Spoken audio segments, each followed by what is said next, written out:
everyone. I hope you're all ready to explore today's topic. Let's get started. இன்னைக்கு நம்ம பார்க்க போறது how to think in English part 2. So நம்ம previous வீடியோவில் இங்கிலீஷில் எப்படி திங்க் பண்ணணும் அண்ட் அது ஏன் நம்ம திங்க் பண்ணணும் அப்படின்ற ரீசன்ஸ் பார்த்துருந்தோம். ஸோ நம்ம இங்கிலீஷில் திங்க் பண்ணணும் அப்படின்னா சிம்பிள் தாட்ஸ், சின்ன சின்ன சென்டென்ஸாக ஃப்ரேம் பண்ணி பழகணும். அதுக்கு சப்ஜெக்ட் பிளேஸ் த க்ரூஷியல் ரோல். அதனால அந்த சப்ஜெக்டை பற்றி ஒரு கிளியரான எக்ஸ்பிளனேஷன் பார்த்துருந்தோம். இன்னைக்கு இந்த வீடியோவை ஃபுல்லாக பார்க்குறதுல இருந்து நீங்கள் ஆப்ஜெக்ட்ஸை எப்படி நம்ம ஞாபகத்தில் வச்சுக்கிறது அண்ட் வேர்பை நம்ம ஒரு நாளைக்கு 5 to 10 வேர்ப்ஸ் நம்ம லேர்ன் பண்ணிக்கணும் அப்படின்றது எவ்வளோ அவசியம் அண்ட் இதை வச்சு ஒரு சிம்பிள் சென்டென்ஸ் எப்படி ஃப்ரேம் பண்ணுறது. Apart from that objective pronouns, ஒரு பர்டிகுலர் சென்டென்ஸில் சப்ஜெக்ட் ஆப்ஜெக்ட் இதுதான் ரொம்ப முக்கியமான வேர்ட்ஸ். ஸோ சப்ஜெக்டிவ் ப்ரோனவுன்ஸ் பார்த்தாச்சு, அதே மாதிரி ஆப்ஜெக்டிவ் ப்ரோனவுன்ஸ் இதை பற்றின கிளாஸஸ் தான் இன்னைக்கு நம்ம பார்க்க போகிறோம்.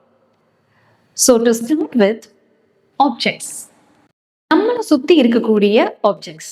இப்போ நான் வீட்டில் இருக்கேன் அப்படின்னா வீட்டில் என்ன சுற்றி இருக்கக்கூடிய ஆப்ஜெக்ட்ஸ் எல்லா நேமும் நமக்கு தெரியுதா அப்படின்றத நம்ம செக் பண்ணணும்.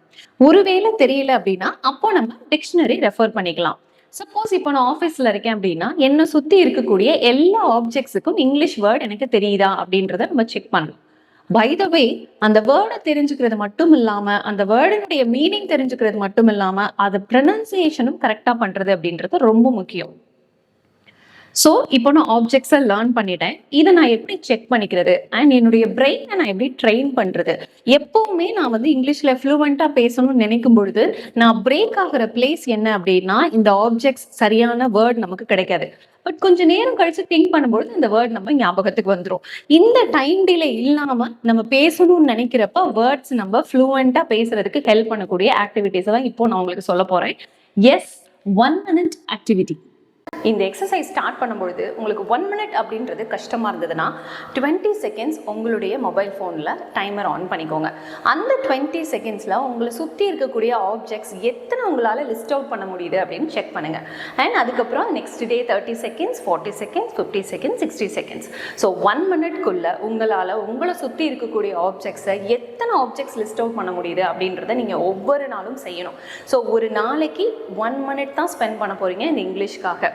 இந்த ட்ரைனிங்கை நம்ம தொடர்ந்து செய்யணும். ஒரு சென்டென்ஸ்ல சப்ஜெக்ட் ஆப்ஜெக்ட் இதை தவிர ரொம்ப முக்கியமான ஒரு வேர்டு என்ன அப்படின்னு பார்த்தீங்கன்னா verb. அப்போ ஒரு நாளைக்கு 1 minute ஆக்டிவிட்டி மூலமா ஆப்ஜெக்ட்ஸை நம்ம ஸ்ட்ரென்தன் பண்ண முடியும். நெக்ஸ்ட் திங் என்ன அப்படின்னா இந்த verb. உங்களால முடிஞ்ச வரைக்கும் ஒரு 5 verbs ஒவ்வொரு நாளும் நம்ம லேர்ன் பண்ணணும். அண்ட் அகெயின் இந்த இங்கிலீஷ் அப்படின்றது அவங்களுடைய தேவையை பொறுத்து மாறும் இல்லையா. இப்போ நான் ஹோம் மேக்கரா இருக்கேன் அப்படின்னா என்னுடைய வீட்டில் என்னை சுற்றி இருக்கக்கூடிய இடங்கள், என்னுடைய குழந்தையுடைய ஸ்கூல்ல இதுல நான் ரிலேட் பண்ணக்கூடிய வேர்ப்ஸை மட்டும் நான் தேடி தேடி ஒரு நாளைக்கு 5 verbs கத்துக்கலாம். ஸோ அதை கத்துக்கும் பொழுது அதனுடைய பாஸ்ட் ஃபார்மையும் சேர்த்தே கத்துக்கணும். ஒரு வேர்ப் இருக்கு அப்படின்னா அதனுடைய present form, past form, past participle. But இந்த ஸ்டேஜ்ல உங்களுக்கு பாஸ்ட் பார்ட்டிசிபிள் தேவையில்லை. just present form and past form. For example, walk அப்படின்னா walked, இது ரெகுலர் verb, அதனால ed மட்டும் ஆட் பண்ணா போதும். நெக்ஸ்ட் play, played, ed மட்டும் ஆட் பண்ணா போதும். this is irregular verb. read, read, spelling மாறாது, ப்ரொனன்சியேஷன் மட்டும் மாத்திக்கணும். இந்த மாதிரி ஒரு நாளைக்கு 5 verbs ஆவது நம்ம கண்டிப்பா கத்துக்கணும். அண்ட் அது மட்டும் இல்ல, இந்த வேர்ப்ஸை யூஸ் பண்ணி ஒரு சென்டென்ஸ் எப்படி ஃப்ரேம் பண்றது அப்படின்றதையும் நம்ம சிம்பிள் தாட்ஸ்ல கொண்டு வரணும். சிம்பிள், நம்ம ப்ரீவியஸ் கிளாஸ்ல பார்த்த சப்ஜெக்ட் பிளஸ் இந்த வேர்ப் பிளஸ் ஆப்ஜெக்ட். இந்த ஆப்ஜெக்ட்டுக்கு நீங்க 1 minute ஆக்டிவிட்டி கொடுக்க போறீங்க. ஸோ இப்போ தெரியாத வேர்ட்ஸ், தெரியாத வேர்ப் எல்லாம் வச்சு ஈஸியாக ஒரு சென்டென்ஸ் ஃப்ரேம் பண்ணிடலாம். அண்ட் அதுக்கு முன்னாடி நம்ம ப்ரீவியஸ் வீடியோவில் இந்த சப்ஜெக்ட் கிளாஸை பற்றி கிளியராக பார்க்காதவங்க அந்த வீடியோவை பார்த்துட்டு வாங்க. உங்களுக்காக லிங்க் டிஸ்கிரிப்ஷனில் கொடுத்துருக்கேன், அதை செக் பண்ணிக்கோங்க. இப்போ நம்ம பார்த்த அந்த சப்ஜெக்ட், இப்போ நம்ம பார்த்தோம் இல்லையா ஒரு 3 verb, walk, play and read. இதை வச்சு சிம்பிளாக ஒரு சென்டென்ஸ் எப்படி ஃப்ரேம் பண்ணுறதுன்றதை பார்ப்போம். She walks to school every day. Every day அப்படின்றது ரெகுலர் ஹேபிச்சுவல் ஆக்ஷன், ரொட்டீன் அப்படின்றதால நான் வேர்போட எஸ் ஆட் பண்ணியிருக்கேன். Okay, she walks to school every day. இந்த சென்டென்ஸ் உங்களுக்கு புரியும். Next they are playing football at the park. இங்க நான் ஏன் ஐஎன்ஜி யூஸ் பண்ணியிருக்கேன் அப்படின்னா இது ஒரு கண்டினியூஸ் டென்ஸ் அண்ட் இது ப்ளூரல் அப்படின்றதால நான் இங்க ஆர் யூஸ் பண்ணியிருக்கேன். ஓகே, நெக்ஸ்ட் சென்டென்ஸ் இதெல்லாம் நீங்க தனியா இருக்கும் பொழுது ஜஸ்ட் திங்க் பண்ணணும். இந்த மாதிரி நீங்க பாப்பீங்க யாராவது ஒரு கூட்டமா விளையாடிட்டு இருக்கும் பொழுது அதை பார்க்கும்பொழுது உங்களுக்கு இந்த சென்டென்ஸ் ஞாபகத்துக்கு வரணும். ஓகே, அதே மாதிரி he was reading a book in his room. இது சிங்குலர் அப்படின்றதால நான் வாஸ் யூஸ் பண்ணியிருக்கேன் அண்ட் வாஸ் யூஸ் பண்ணிருக்கிறதால இங்க வேர்போட ஐஎன்ஜி யூஸ் பண்ணியிருக்கேன். ஓகே, இந்த வாஸ் எதுக்காக அப்படின்னா இது ப்ரெசன்ட் டென்ஸ் கிடையாது, past tense. This is past continuous tense. இப்போ இதனுடைய எக்ஸ்பிளனேஷன் எல்லாமே நம்ம பார்ட்ல பார்த்துருக்கோம். சேம் சென்டென்ஸை பாஸ்ட் டென்ஸ்ல எப்படி சொல்றது அப்படின்றது உங்களுக்கு தெரியணும் அப்படின்னா இப்போ இதுக்கு முன்னாடி நான் சொன்ன ஆக்டிவிட்டியை நீங்க செய்யணும். வாக் அந்த வேர்டினுடைய பாஸ்ட் ஃபார்ம் என்ன அப்படின்னா வாக்ட். ஓகே, அப்படியே ரீப்ளேஸ் பண்ணணும். வாக்டுன்னு போட்டோம் இந்த சென்டென்ஸ் வந்து past sentence, past form of the sentence. Likewise walk போட்டா இது ப்ரெசன்ட் ஃபார்ம் ஆஃப் சென்டென்ஸ். அந்த கிளாரிட்டி நமக்கு வரணும் அப்படின்னா டெஃபினட்டா நீங்க ஒவ்வொரு நாளும் ஒரு 5 வேர்ப்ஸ் அதோடைய present form, past form and அதை ரிலேட் பண்ணக்கூடிய சப்ஜெக்ட் ஆப்ஜெக்ட் வச்சு ஒரு சென்டென்ஸ் ஃப்ரேம் பண்ணி பழகணும். இப்போ coming to the point, objective pronouns பத்தி சொல்லியிருந்தோம் இல்லையா?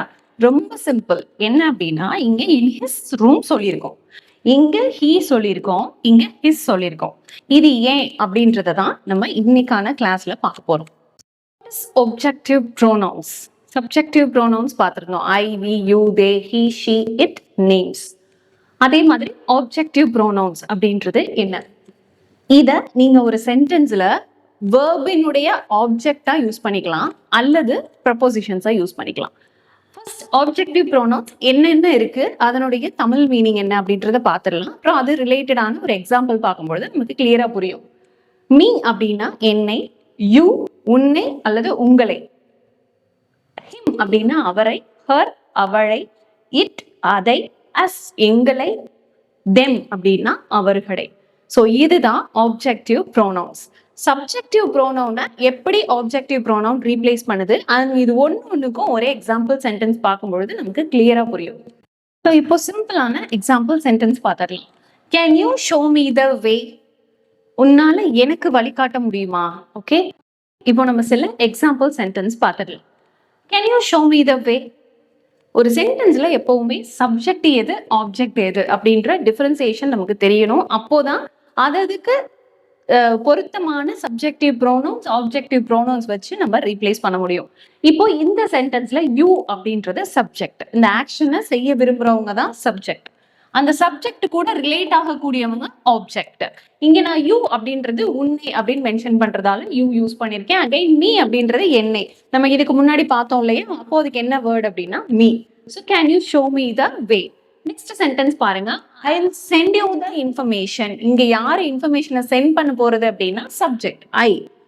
யாரு இன்ஃபர்மேஷனை ரிசீவ் பண்ண போறது சப்ஜெக்ட் கிட்ட இருந்து? So as I have told you before, எப்பவுமே ஆப்ஜெக்ட்டுக்கும் சப்ஜெக்ட்டுக்கும் ஒரு ரிலேஷன் இருக்கும். யார் இன்ஃபர்மேஷனை ரிசீவ் பண்ண போறது அப்படின்னு கேட்டா யூ.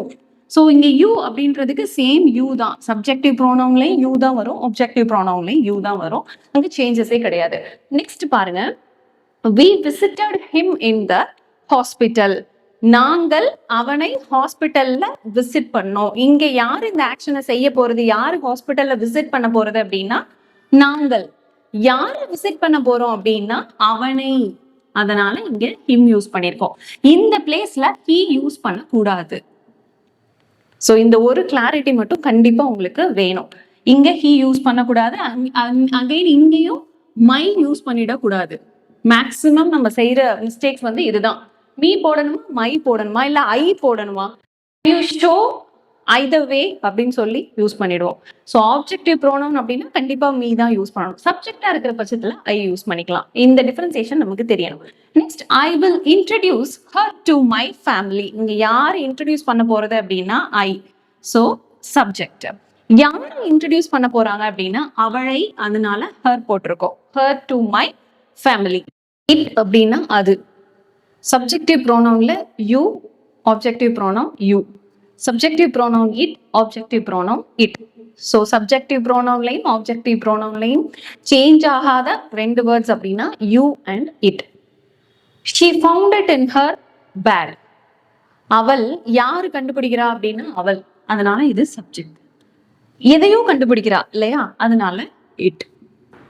ஓகே, அது சேஞ்ச் ஆகாது, அதனால இட் அப்படி யூஸ் பண்ணியிருக்கேன். Next us. They sent us a post card. இங்க யார் அனுப்ப போறது அப்படின்னு கேட்டா தே. ஸோ இது சப்ஜெக்ட். என்ன பண்ண போறாங்க, அனுப்ப போறாங்க. தே சென்ட், அனுப்பினார்கள். Okay, they sent us a post card. இங்க எனக்கு ஒரு போஸ்ட் கார்டு அனுப்புனாங்க. யார் அனுப்புனாங்க அப்படின்னு கேட்டா தே. So subject. அனுப்பினார்கள், அதனால சென்ட் பாஸ்ட் ஃபார்ம்ல இருக்கு. யாருக்கு அனுப்புனாங்க அப்படின்னா எங்களுக்கு. ஸோ அதனால அஸ். இது ஆப்ஜெக்டிவ் ப்ரோனவுன்.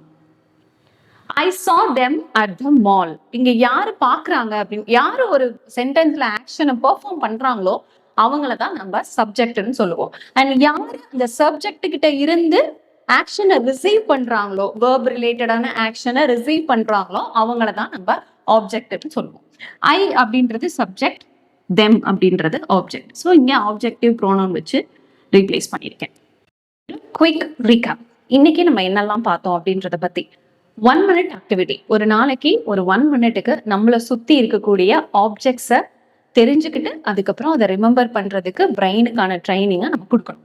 செகண்ட் திங், ஒரு நாளைக்கு குறைஞ்சது 5 ஆக்ஷன் வேர்ப்ஸ் அல்லது ஸ்டேட்டிவ் வேர்ப்ஸ் அதை நம்ம லேர்ன் பண்ணணும். ஆக்ஷன் வேர்ப்ஸ், ஸ்டேட்டிவ் வேர்ப்ஸ், இந்த டிஃபரன்ஸ் புரியாதவங்களுக்கு நம்ம சேனல்லையே இதுக்கான எக்ஸ்பிளனேஷனை கொடுத்து நான் ஒரு வீடியோ அப்லோட் பண்ணியிருக்கேன், அதை செக் பண்ணிக்கோங்க.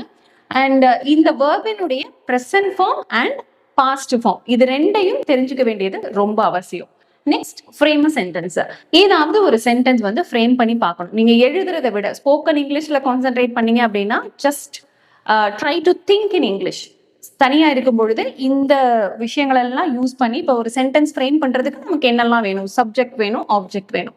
சப்ஜெக்டிவ் ப்ரோனவுன்ஸ் பத்தி பார்த்திருக்கோம், ஆப்ஜெக்டிவ் ப்ரோனவுன்ஸ் பத்தி பார்த்திருக்கோம். நடுவுல என்ன வேணும், வேர்ப் வேணும். அதை நம்ம ஒவ்வொரு நாளும் கத்துட்டு இருக்கோம்.